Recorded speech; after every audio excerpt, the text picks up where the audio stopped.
In jungen Jahren ist die Unterstützung durch die Eltern sehr wichtig, denn beim Eintritt ins Erwachsenenleben kann man auf viele Schwierigkeiten stoßen. Erwachsene haben diese bereits überwunden und wissen, wie man sich verhalten muss. Wenn ein junger Mensch versucht, alles alleine zu bewältigen, ist das Risiko zu scheitern hoch. Der Preis dafür kann so hoch sein, dass jemand seine Freiheit oder sogar sein Leben verliert. Cassidy Goodson wurde 1997 geboren. Die ersten Lebensjahre verbrachte das Mädchen in einer liebevollen Familie in einer ruhigen Gegend der Kleinstadt Lakeland im US-Bundesstaat Florida mit etwa 100.000 Einwohnern. Sie wurde als Mädchen mit großem Potenzial beschrieben, das kontaktfreudig und erfolgreich im Softball war. Beide Elternteile arbeiteten hart für das Wohl ihrer Familie. Ihre oberste Priorität war es immer, für ihre Kinder zu sorgen. Cassidy hatte eine Schwester und einen Bruder, zu denen sie ein recht enges Verhältnis hatte. Als Teenager hatte die Schülerin weder Probleme mit ihren Eltern noch mit dem Gesetz. Sie konsumierte keine verbotenen Substanzen, rauchte nicht, war sportlich und zeichnete sich durch gute schulische Leistungen aus. Cassidy half ihrer Mutter im Haushalt und ging jeden Sonntag mit ihrer Familie in die Kirche. Alle, die sie kannten, waren überzeugt, dass sie eine große Zukunft vor sich hatte. Sie lernte gerne und plante eine Karriere. Auch eine Familie gehörte zu ihren Zukunftsplänen, aber erst später, wenn sie sich etabliert hatte. Im Frühjahr 2012 kam es jedoch zu einschneidenden Veränderungen im Leben der 14-Jährigen.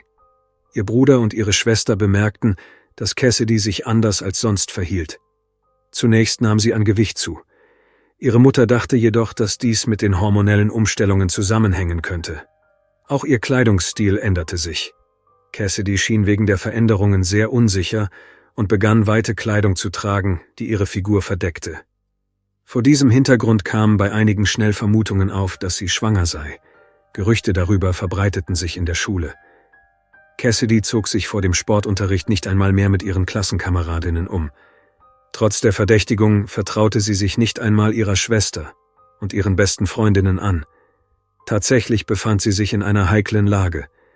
Trotz ihres jungen Alters, sie war erst 14 Jahre alt, fürchtete das Mädchen die Reaktion ihrer Angehörigen, nahm alles mit großer Besorgnis wahr und beschloss, ihre Schwangerschaft vor ihren Eltern und allen anderen zu verheimlichen.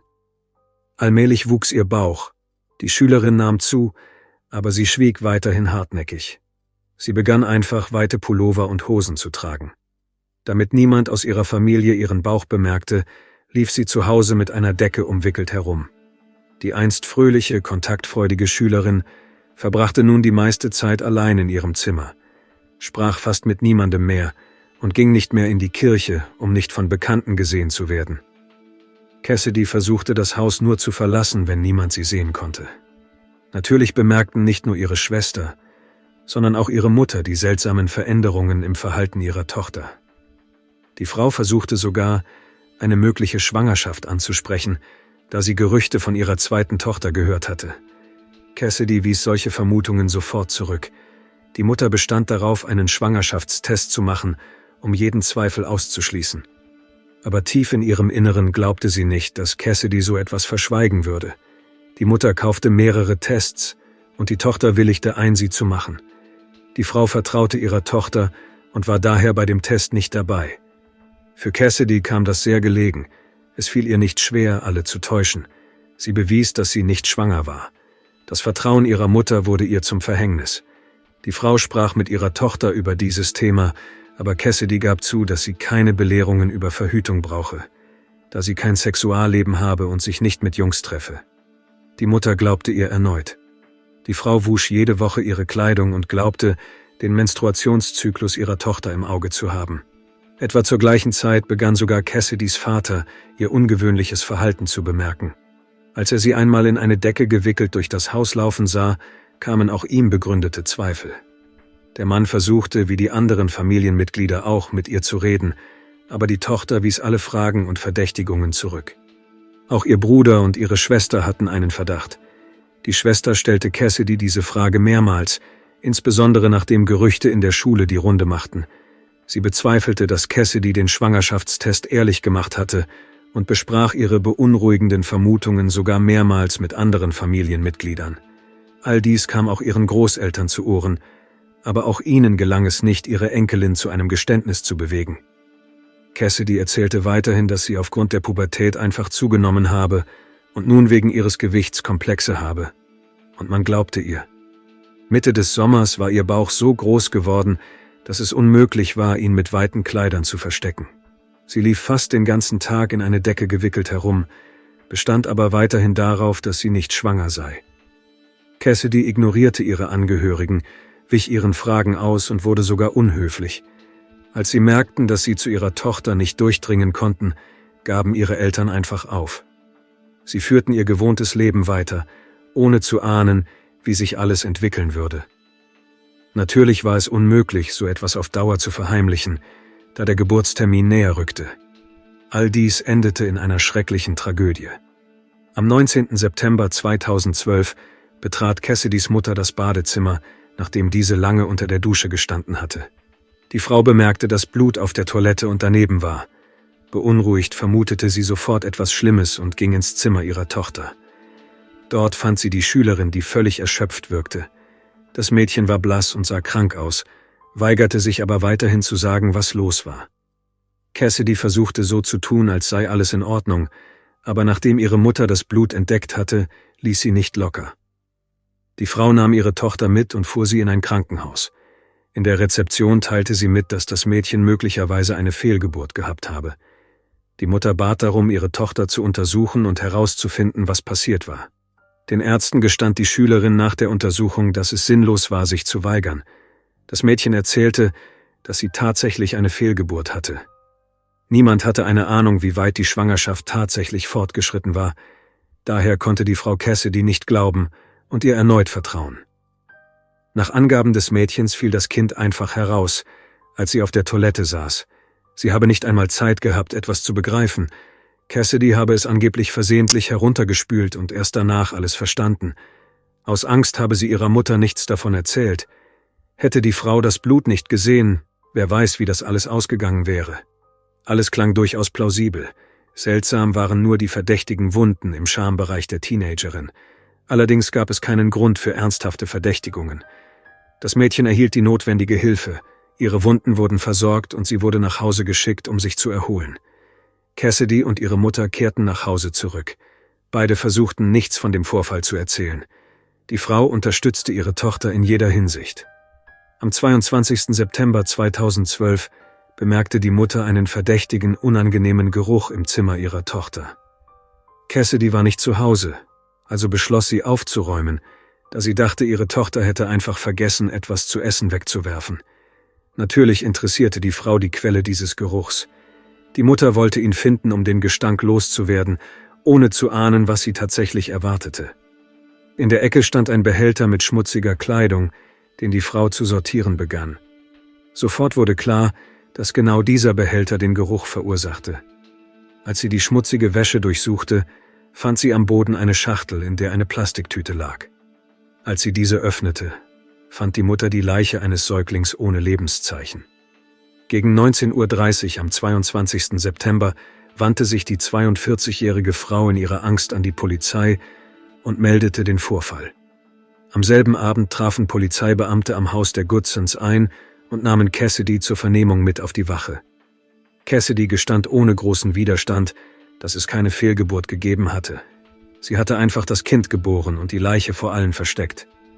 Nach Angaben der jungen Frau waren an diesem schicksalhaften Tag die Fruchtblasen geplatzt, aber sie hatte es geschafft, dies zu verbergen. Sie sammelte die nasse Bettwäsche ein und ging ins Badezimmer, wo sie so tat, als würde sie duschen, um die Geräusche zu übertönen. Sie nahm ein Handtuch und biss es fest zu, um die Schmerzen zu ertragen und nicht zu schreien. Cassidy gebar ihr Kind auf der Toilette und benutzte eine Schere, um es aus sich herauszuziehen. Als alles vorbei war, nahm sie ein Handtuch, um das Blut im Badezimmer zu beseitigen. Die erschöpfte Mutter hielt ein blutüberströmtes Baby in den Armen. Sie spürte, dass es atmete. Das Mädchen konnte nicht zulassen, dass sie entdeckt wurde und beschloss daher, das Kind loszuwerden. Cassidy erwürgte ihr Kind und versteckte es in einer Plastiktüte, die sie in einen Schuhkarton legte und in ihrem Zimmer versteckte. So landete der Neugeborene zusammen mit schmutziger Wäsche in einem Container.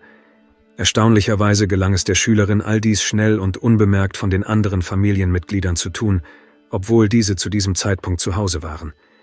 Die Ermittler wollten feststellen, wie dieses Verbrechen einzustufen war und waren daher an Details interessiert. Das Mädchen leugnete nichts, erklärte sich bereit, alles zu erzählen und die Ereignisse zu rekonstruieren. Sie zeigte alle Handlungen vor der Kamera. Man gab ihr eine Puppe in Form des Weihnachtsmanns, an der Cassidy demonstrierte, was sie getan hatte. Nachdem der Junge in ihren Armen lag, öffnete er die Augen nicht, aber Cassidy merkte, dass er atmete. In ihrer Panik packte sie den Neugeborenen am Hals und drückte mit aller Kraft zu. Nach Angaben der werdenden Mutter glaubte sie, dass das Kind nicht überleben würde.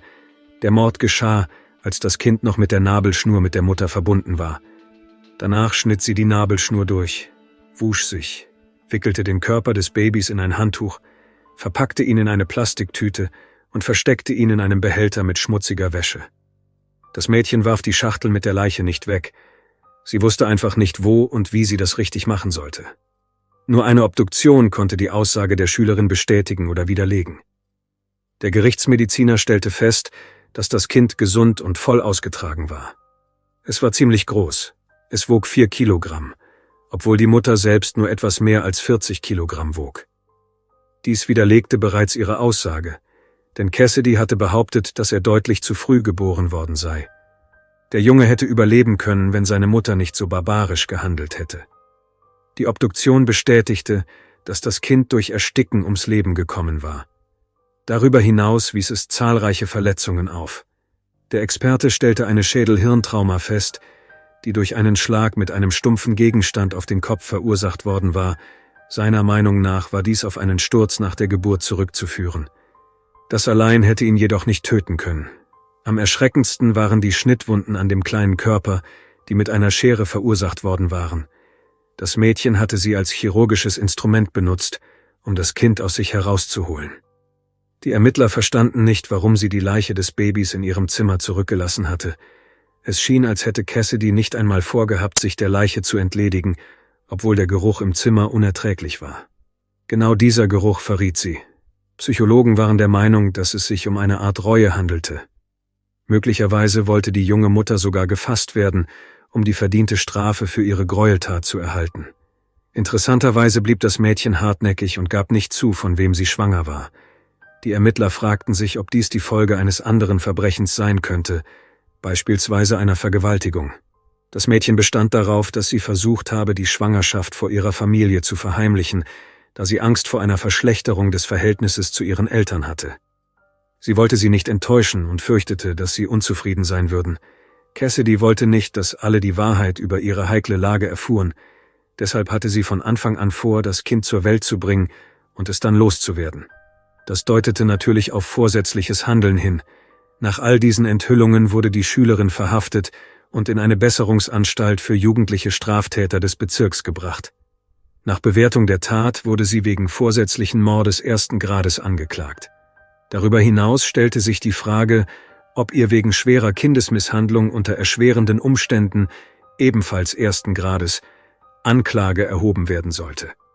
Die Polizei war der Ansicht, dass ihre grausame Tat ausreichende Gründe dafür darstellte, die Täterin wie eine Erwachsene zu verurteilen. Die Eltern wollten eine mildere Strafe erreichen. Sie kannten sie als intelligentes Mädchen, das niemals zu Grausamkeit neigte. Die Eltern bestanden darauf, dass sie einfach zu unreif sei, um ihre erschreckenden Taten richtig einschätzen zu können. Nach dem Strafrechtssystem Floridas ist die Höchststrafe für Erwachsene für Mord 1. Grades lebenslange Haft ohne Bewährung oder die Todesstrafe. Aufgrund ihres Alters konnte Cassidy jedoch nicht zum höchsten Strafmaß verurteilt werden. Im selben Jahr, jedoch etwas früher, erließ der oberste Gerichtshof der Vereinigten Staaten ein Urteil, das die obligatorische lebenslange Haftstrafe ohne Bewährung für minderjährige Straftäter für verfassungswidrig erklärte. Der Anwalt der Jugendlichen stand vor einem schwierigen Kampf. Nicht nur gegen das System, sondern auch gegen die empörten Anwohner, die alle Details des Verbrechens erfahren hatten und eine möglichst harte Strafe forderten. Die Eltern fanden einen guten Anwalt, dem es gelang, einen Deal auszuhandeln, bei dem Cassidy sich des Totschlags schuldig bekannte. Die Verhandlung war sehr emotional. Die Familie Goodson unterstützte das Mädchen. Alle weinten, weil sie wussten, dass dieser Mord viele Leben zerstören könnte. Die Mutter der Angeklagten wurde noch vor Beginn des Prozesses zum Verhör gebracht. Die Frau bestritt, von der Schwangerschaft gewusst zu haben. Sie erzählte ausführlich, dass sie ursprünglich den Verdacht gehabt habe, dass ihre Tochter schwanger sei, ihr aber einfach geglaubt habe. Nach Schwangerschaftstests kam die Mutter zu dem Schluss, dass das Mädchen nur zugenommen habe, was sich leicht mit den hormonellen Umstellungen in der Pubertät erklären lasse. Die Mutter bestand darauf, dass sie, hätte sie von der heiklen Lage ihrer Tochter gewusst, niemals zugelassen hätte, dass dies passiert. Sie hätte ihre Tochter unterstützt und ihr bei der Geburt geholfen. In der Folge wurde niemand aus Cassidys Umfeld strafrechtlich verfolgt. In dem Video mit Ausschnitten aus der Vernehmung, das den Geschworenen gezeigt wurde, zeigte Cassidy, wie sie ihren neugeborenen Sohn getötet hatte. Sie wiederholte erneut, dass sie, sobald er geboren war, gehofft hatte, dass das Kind nicht atmet. Aber als sie ihn berührte, merkte sie, dass dies nicht der Fall war. Er lebte und atmete. Danach drückte Cassidy mit ihren Händen den Hals des Babys zu, damit es aufhörte zu atmen und sie keine Probleme mehr hatte. Nach ihrem Empfinden brauchte sie etwa 1 Minute, um den Jungen zu töten. Bei der Urteilsverkündung betonte der Richter, dass die junge Frau zuvor nie mit dem Gesetz in Konflikt geraten war. Die Wahrscheinlichkeit, dass sie eine Gefahr für die Gesellschaft darstellt, wurde als minimal eingeschätzt. Cassidy Goodson war seiner Meinung nach einfach noch nicht reif für einen so verantwortungsvollen Schritt wie die Mutterschaft. Allerdings war sie reif genug, um für ihre grausame Tat bestraft zu werden. Bei der Urteilsverkündung erklärte der Richter, ich hoffe, sie nicht wegen eines anderen Verbrechens wieder auf der Anklagebank zu sehen. Der Staatsanwalt und der Verteidiger waren sich einig, dass Cassidy eine zweite Chance verdient hatte. Es wurde beschlossen, sie in ein spezielles Programm an der Hillsborough Academy für Mädchen zu schicken. Als sie den Gerichtssaal verließ, wischte Cassidy sich die Tränen mit dem Ärmel ihrer Gefängniskleidung ab. Einige Monate später musste Cassidy erneut vor Gericht erscheinen, damit eine Kommission über ihre weitere Zukunft entscheiden konnte. Sie wurde zu 1 Jahr und 6 Monaten Haft verurteilt. Es wurde betont, dass sie keine weitere Chance auf Besserung erhalten würde, sollte sie erneut auf die schiefe Bahn geraten. Nach ihrer Entlassung würde sie streng überwacht werden und sich an bestimmte Regeln halten müssen. Bei den geringsten Verstößen könnte Cassidy wieder hinter Gitter kommen, dann aber für 15 Jahre als Erwachsene. Besondere Aufmerksamkeit wurde der Untersuchung gewidmet, wer genau der Vater des Kindes war. Die Ermittler konnten die Vaterschaft feststellen. Sie kamen zu dem Schluss, dass es sich um einen anderen Minderjährigen handelte, der nicht einmal von der Schwangerschaft wusste. Sie trennten sich, bevor er davon erfuhr. Der Name des Jungen wurde nicht genannt, damit keine unbeteiligten Personen in diesem aufsehenerregenden Fall, der ein großes öffentliches Echo hervorgerufen hatte, in Mitleidenschaft gezogen wurden. Die langwierigen Streitigkeiten und Debatten hatten gerade erst begonnen. Dieser Fall erregte landesweit Aufsehen. Alle lokalen und nationalen Medien berichteten darüber. Es schien, als wolle jeder seine Meinung zu diesem Vorfall äußern. Dies nutzte auch der Anwalt geschickt aus, der sich auf die Arbeiten vieler bekannter Professoren aus den Bereichen Psychologie und Psychiatrie berief. In einer dieser Arbeiten wurden zahlreiche Vorfälle, die dem Fall Cassidy Goodson ähnelten, detailliert analysiert. Er stellte eine allgemeine Regel fest. Mädchen fürchten sich am meisten davor, ihrer Mutter von ihrer Schwangerschaft zu erzählen. Interessanterweise werden die meisten dieser Verbrechen von unverheirateten Mädchen begangen, die Angst vor der Verurteilung durch ihre Eltern haben. Allerdings waren nicht alle mit dieser Theorie einverstanden. Einige Studien anderer Experten zeigten, dass Väter in solchen Situationen strenger sind. In jedem Fall warf dies die heikle Frage nach der Beteiligung der Familie Goodson und ihrem Beitrag zum Tod des Jungen auf. Die Fähigkeit, sich den Angehörigen zu offenbaren, aus Angst vor einer Verschlechterung der Beziehungen, darauf bestand Cassidy wiederholt. Selbst angesichts eindeutiger Beweise blieb sie bei ihrer Meinung und log unverhohlen. Für viele war diese Frage sehr heikel, insbesondere nach den Geschehnissen.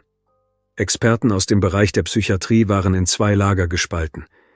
Die einen unterstützten Cassidy und hielten die Familie für indirekt beteiligt, die anderen gaben nur dem Mädchen die Schuld. All dies löste zahlreiche Debatten aus. Forschungsergebnisse wurden herangezogen und analysiert. Ein anderer Experte berichtete beispielsweise von seiner Untersuchung, in der 7 von 9 Mädchen, die ähnliche Verbrechen begangen hatten, von ihren Vätern geliebt wurden oder sogar ohne Mutter aufgewachsen waren. Obwohl sie selbst keine psychischen Probleme hatten, nahmen sie im Alltag eine vereinfachte Rolle als Ehefrau ein. Diese Vermischung der Rollen führte zu sehr gefährlichen Verhaltensänderungen und schließlich zur Tötung ihrer Neugeborenen. Dabei waren diese Mädchen erfolgreich in der Schule, oft Sportlerinnen und sogar beliebt in der Schule. In dieser Hinsicht ähnelten sie Cassidy. Die Vermischung der Rollen löste eine Art Schuldgefühl für die Nähe zu einem anderen Menschen aus. All dies konnte zu Wahrnehmungsverzerrungen führen, vor deren Hintergrund das eigene Kind als etwas Fremdes, Bösartiges wahrgenommen wurde, das es loszuwerden galt. Oft träumen solche Teenager von einer Totgeburt, da dies der einfachste Weg ist, sich der Verantwortung zu entziehen. Junge Mütter können sich sogar selbst davon überzeugen, dass ihr Kind totgeboren wurde, obwohl es lebt und völlig gesund ist. Danach werfen sie es mit ruhigem Gewissen weg und tun so, als wäre nichts gewesen. All dies kann durch die Isolation von Angehörigen noch verschlimmert werden, wie es auch bei Cassidy der Fall war. Indem sie sich weigerte, all diese Probleme mit ihrer Familie zu besprechen, manövrierte sie sich selbst in eine Sackgasse. Cassidys Tat löste Kontroversen aus, unter anderem zum Thema Schwangerschaftsabbruch. Es scheint, als wäre dies in ihrem Fall die naheliegende Lösung des Problems gewesen. Allerdings ist es nicht einfach, über eine 14-jährige Schülerin zu urteilen. Schließlich ist sie zu jung, um zwischen Gut und Böse zu unterscheiden. In den sozialen Netzwerken und den Massenmedien wurde die Geschichte von Cassidy Goodson als Argument für einen Schwangerschaftsabbruch in so jungem Alter angeführt, um ähnliche Probleme wie die Protagonistin zu vermeiden. Viele fragten sich auch, warum in dieser Situation die Last der schweren Entscheidungen vollständig auf eine minderjährige Schülerin abgewälzt wurde. Obwohl die Eltern versuchten zu verstehen, was vor sich ging, waren die Betroffenen überzeugt, dass sie nichts getan hatten, um diesen schrecklichen Mord zu verhindern. Es tauchten Fragen auf. Wie kann man nicht bemerken, dass der Bauch seiner Tochter wächst? Dass sie sich seltsam verhält? Warum glaubte man Cassidy so einfach und ignorierte das weitere Wachstum ihres Bauches? Die Angehörigen selbst erzählten, dass ihr Verhalten für das Mädchen immer untypischer wurde. In der Regel bemerken das nahestehende Menschen und achten darauf. Aber in ihrer Situation schien es, als wäre es allen einfach egal. Diejenigen, denen Cassidys Schicksal nicht gleichgültig war, waren überrascht, dass die Mutter erst Blut im Badezimmer finden musste, um das Offensichtliche zu erkennen. Warum niemand Cassidy vor diesem Vorfall in ein medizinisches Zentrum gebracht hat, bleibt ein Rätsel. Vor diesem Hintergrund gab es Menschen, die versuchten, die Schuld für das Verbrechen von ihr auf ihre Mutter und ihren Vater abzuwälzen. Die Leute waren der Meinung, dass die Teenagerin einfach nicht genug Aufmerksamkeit von ihren Angehörigen bekommen habe. Darin könnte auch der wahre Grund für den Versuch, die Schwangerschaft geheim zu halten, liegen. Auch in dieser Frage waren die Menschen in zwei Lager gespalten. Viele waren sehr erschrocken über die Verwendung einer Schere. Cassidy benutzte diese, um sich selbst zu schneiden und die Nabelschnur zu durchtrennen, während das Kind noch lebte. Um das Kind schneller herauszuziehen, benutzte das Mädchen eine gewöhnliche Schere als chirurgisches Instrument. Natürlich hatte Cassidy dabei sehr starke Schmerzen, aber um diese zu ertragen, benutzte sie einfach ein Stück Handtuch, das sie zwischen die Zähne klemmte. Es war nicht ganz klar, was dazu geführt hatte. Der psychische oder emotionale Zustand der Schülerin selbst. Entweder war sie so entsetzt darüber, was ihre Eltern ihr antun könnten, dass sie so viel Angst hatte, dass sie bereit war, jede Qual zu ertragen, nur damit ihre Mutter und ihr Vater nichts von dem Vorfall erfuhren. Man fragte sich zu Recht, was war wirklich in diesem Haus vorgefallen, dass ein 14-jähriges Mädchen zu so etwas bereit war? Diese Fragen quälten auch die Ermittler, weshalb sie eine gründliche Untersuchung durchführten. Allerdings konnte der Verdacht auf Misshandlung durch die Eltern nicht bestätigt werden. An Cassidys Körper wurden keine Blutergüsse oder Spuren von Schlägen gefunden. Die anderen Kinder der Familie bestritten, von ihrer Mutter und ihrem Vater körperlich misshandelt worden zu sein. Nach 1,5 Jahren in einer Besserungsanstalt für minderjährige Mädchen wurde Cassidy freigelassen. Sie absolvierte erfolgreich ein Rehabilitationsprogramm für minderjährige Straftäterinnen. Es wurde festgestellt, dass sie nicht aggressiv war und das Risiko einer Rückfälligkeit als minimal eingeschätzt wurde. Die Kommission entschied, dass sie in die Gesellschaft entlassen werden könne. Es begann ein schwieriger Weg der Integration in eine Gesellschaft, die sich dem verzweifelt widersetzte. Cassidy verlor alle ihre Freunde, erhielt Drohungen und hatte Angst, auf die Straße zu gehen. Das Mädchen kehrte in ihr Zimmer zurück, das ihre Eltern seit ihrer Verhaftung nicht angerührt hatten. Hier war alles an seinem gewohnten Platz geblieben, sogar ihre Akne-Lotion, die sie mit 14 Jahren benutzt hatte. Am schwersten fiel es ihr, ihren Angehörigen in die Augen zu sehen, aber sie wollten ihr helfen. Als es ihr schwer fiel, von den Menschen in ihrer Umgebung akzeptiert zu werden, gab sie mehrmals zu, dass sie gehasst und sogar verfolgt wurde. Das Mädchen war sich bewusst, dass sie in der Hölle lebte und wusste nicht, wann das alles enden würde. Trotz der traumatischen Ereignisse und ihrer blutrünstigen Tat gab Cassidy den Wunsch, Mutter zu werden, nicht auf. Sie heiratete und 2017 kam ihre erste Tochter zur Welt, die sie Mia nannte. 2 Jahre später folgte ihre Tochter Simaya. Nach der Geburt ihrer zweiten Tochter veröffentlichte sie einen Beitrag auf ihrer Social-Media-Seite, in dem sie schrieb, dass sie sich sehr einen Jungen wünsche. All diese Ereignisse waren nicht nur glückliche Momente in ihrem Leben, sondern zeigten auch Cassidys Kampfgeist. Sie schrieb auf ihrer Seite, dass die Menschen in ihrem Umfeld nicht wollten, dass sie überhaupt Kinder habe. Als sie gefragt wurde, warum, antwortete Cassidy mit einem Smiley. Das Mädchen zeigte, dass die Menschen ihr den Mord an ihrem Kind nicht verzeihen konnten und dass sie zu viele Hasser hatte. Viele schrieben, dass sie Cassidy für den Rest ihres Lebens hinter Gittern sehen wollten, weil sie nicht neben einer Kindermörderin leben wollten. Auf ihrer Seite in den sozialen Netzwerken veröffentlichte Cassidy zahlreiche Fotos, auf denen sie wie eine liebevolle Mutter und junge Frau wirkte, die versucht, ihr Glück und eine Familie aufzubauen. Allerdings gab es auch traurige Momente. Es schien, als könne Cassidy mit zunehmendem Alter und der Erkenntnis der Schwere ihrer Tat sich selbst nicht vergeben, dass sie ihr erstes Kind getötet hatte. Tatsächlich hatte der Junge nicht einmal einen Namen. Cassidy hatte nicht einmal darüber nachgedacht, wie sie ihn nennen sollte, da sie ursprünglich vorhatte, ihn loszuwerden. Deshalb wurde er in der Akte einfach Baby Goodson genannt. All diese Jahre stand Cassidy nicht nur unter strenger Beobachtung der Behörden, sondern auch aller Menschen in ihrem Umfeld. Selbst Jahre später waren die Menschen noch immer bewegt vom Schicksal des Jungen, der in den ersten Minuten seines Lebens erstickt worden war. In den Posts der jungen Frau tauchte häufig das Thema Reinkarnation auf. Nach Ansicht von Psychologen war dies ein Schuldeingeständnis. Sie konnte sich immer noch nicht verzeihen, was sie getan hatte. All dies wurde durch den ständigen Druck ihrer Umgebung noch verstärkt. Den letzten Beitrag auf ihrer Seite verfasste sie im Jahr 2020.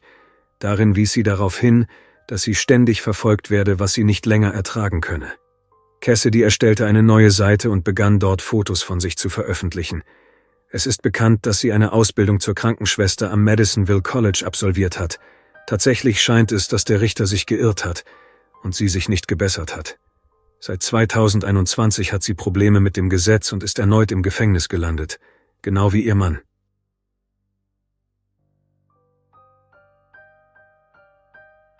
Danke fürs Zuschauen und passen Sie auf sich auf.